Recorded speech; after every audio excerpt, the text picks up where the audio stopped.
So, what does a former BookTube book reviewer from more than 10 years ago do with her defunct channel when she becomes a homeschool mom? Why, she reviews homeschool curriculum, of course. Hi, my name is Becky L. I used to be a BookTube book reviewer, and now I am a mom of four, and I'm homeschooling my twin 5-year-olds. Today, we're going to be talking about some secular curriculum, and I'm going to be relaunching this channel as a continuation of my reviews, but this time for secular homeschooling curriculum. For those of you that don't know, I am a fantasy author. I have written a couple of books in the indie world, but I am also a mom of four. I have two stepsons who are in high school and have been in the public school their entire lives and have had a mostly positive experience. So this is not a homeschooling channel that's going to hate on public schools, but it is a homeschooling channel that wants to explore what education can look like when it's truly tailored to our children, what education can look like when it is outside the corporatized, highly capitalized boxes that we try to squeeze children into, and how we can have a really interesting, individualized education experience when we homeschool. I have twin 5.5-year-olds, and we sort of accidentally fell into homeschooling last year, which I'll explain in a different video. Today, I want to give a review of some of the curriculum I chose when I was a brand new homeschooler that maybe wasn't the best fit for us, so that you can get a sense of what may or may not work for you. Now, I know some of you are seeing this video and it's popping up and you're like, I haven't seen Breckie in a gazillion years, and this may not be your cup of tea, and that's cool. But I do want to jump into the secular homeschool community and the conversation that's happening on YouTube. I want to give a special shout out to Mary Barfield and to Jill at the Patterson Academy, because I have been so inspired by them to start my own channel and have a space to begin to have this conversation with more of the homeschooling parents that I am inspired by and to inspire others. Today, I'm going to be sharing my review of Prenda's Treasure Hunt reading. This was one of the curriculum picks that we chose when we first started last fall. So I really had about 2 weeks to prep and find our curriculum, and that is how I ended up with Treasure Hunt reading. Treasure Hunt reading is a free curriculum. Now, you can totally download this whole workbook I'm going to show you completely for free, and it is a video-based curriculum. For every lesson, there is a video with a woman called Adventure Kate, and you pair that video with the learning that you have on each of the lessons, and you have a totally free guide, a totally free curriculum, which at the time, based on our financial constraints and the quick turnaround that we had, this was perfect, or I thought it was. But as you will see, this curriculum was not robust enough to meet all of our needs as a phonics curriculum for kindergarten. Now, considering we were functioning with a teeny tiny budget to put together an entire curriculum for rising kindergartners, having a curriculum that was essentially free, and I think buying both of these workbooks, because I have twins, cost us about $30. At the time, we shopped on Amazon, which we no longer do, so that's where we ordered these, but you could download all of the material in here totally for free. That was a huge plus. In fact, that was one of the most deciding factors. One of the other things we really liked is that it did have videos. Adventure Kate is wonderful, and she does teach her children how to pronounce things. I liked the idea that there would be another adult offering a little bit of feedback, that for 5 to 7 minutes, there would be a little bit of instruction that would give me a breath and a break. And I will tell you that for just working on the letter sounds, that was perfect. Once we got into tougher topics, it wasn't quite good enough. So let me show you a little bit about how this is set up. Now, in addition to the videos that go with every single topic, this is set up really like a big journey. That's why it's called Treasure Hunt reading. Now, my kid colored all over. We didn't actually finish all of these, but you have base camp, which are your beginning kind of how to use everything lessons. And then you follow all of your different letters, your consonants and vowel blends through the first journey.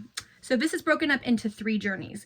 One of the mistakes I made was believing this was 1 year's worth of curriculum. Realistically, if you have an early reader and you're teaching letter sounds and then you're teaching the blending sounds and consonant teams, this is more like 1.5 to 2 years of education. So don't be quite as ambitious as me if you choose to jump into this curriculum.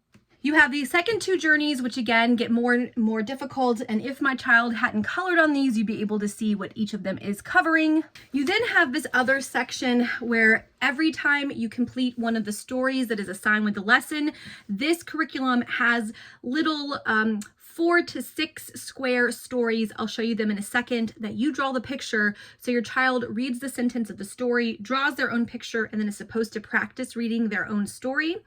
Every time you complete one, you color in until your bookshelf is full. They have special keys to learning, special secret keys that they unlock their reading with. Every time they master one, they're supposed to color in their key. And then every time they get to a sight word section that they master, they're supposed to color in their binoculars. This really is a gamification of phonics education. Now, I believe this entire curriculum was designed for older, reluctant learners or dyslexic learners that were slightly older than 4, 5, 6. But it was advertised as being usable by early learners, 4, 5, and 6-year-olds. And my girls were 4 when they began. They have a early fall birthday that was too late to start kindergarten, but really too advanced for pre-K. So we decided to do a kindergarten year, and this is what we chose. And so you see videos are linked. We are just doing a lot of real basics, going over vowels, and then playing a lot of sound games. And then you start your journey, right? And you have video, letter that you trace a bunch. They do a lot of letter tracing. For every single sound, they have a hand motion that goes with the sound. You do a lot of tracing, and then you do practicing. I did not require the practicing because my girls were 4 when we began this, and their hands just couldn't do a lot of good letter skill, and that was okay. But you see here, letter, practice, figure out the sound. This is where you would be needed.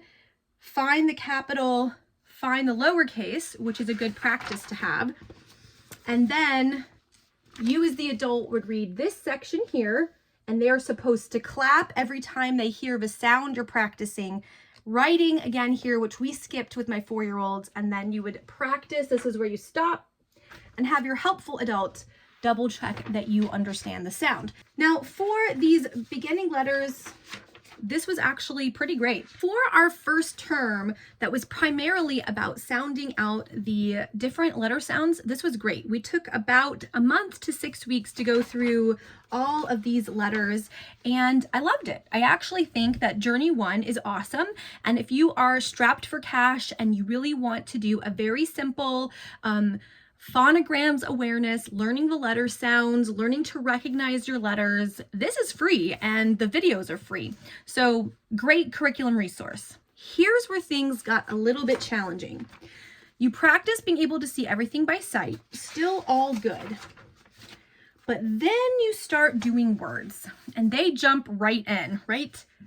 Pumpkin, pumpkin. You're going to be listening for multiple sounds. Good, but challenging if you are still a very brand new reader. Here we get to our first story. And as you can tell, my 4-year-olds, I think maybe they were brand new 5-year-olds, were just not quite ready to draw their own pictures. And they were just not interested in reading a story that had no pictures associated. They didn't want to draw their own. They didn't want to sound it out. It was just too much too quickly. So even though it's Rob and Spot ran uphill, theoretically, they should have been able to read this based on what this curriculum assumes. They really struggled. They really struggled with that. Here's another one, the queen bee and the deer. This is practicing that double E sound. They were not being taught any of the grammar rules around how the double E works. They weren't being taught any of the difference between long and short vowels. They were just being presented the information and taught to memorize it. And while there were some really fun games, like this pizza game, this is the challenge words where they would have the kids test on really long words. Not a bad thing, but a lot when you're 5, right? This is a lot when you're being first introduced to these concepts. Here's the double E, and then you're asked to try to figure out screen and that blending when you've never done that blending before. We've never done any of this blending. You are just learning that double E sound. That's a lot. And so we just didn't love it, right? We had some games and things, but it just wasn't reinforcing things for us. Additionally, one of the activities, once you get out of just your letter sounds, is to read a book and try to identify the different blending sound. SH, sh, TH, CH, ch. Find words with those sounds in a book you're already reading. which isn't bad, but it is challenging for children who have never been introduced to those concepts before. It wasn't particularly fun, it didn't feel exciting, and it didn't teach you the grammar rule, the phonics rule for why the long E was changed when you had a double E, why you have the ng sound, or why the TH has a soft and a hard sound. There just wasn't a lot of reinforcement. Additionally, you only get kind of 3 pages.